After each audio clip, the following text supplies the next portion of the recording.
Hello Gio, okay ka lang? Okay ka lang ba?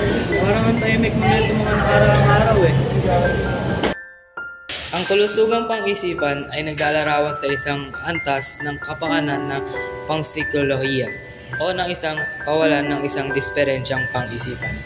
Dapat rin na mag-ingat tayo sa ating mga kilos dahil hindi natin alam kung ano ang pinagdadaanan ng ating mga kapwa.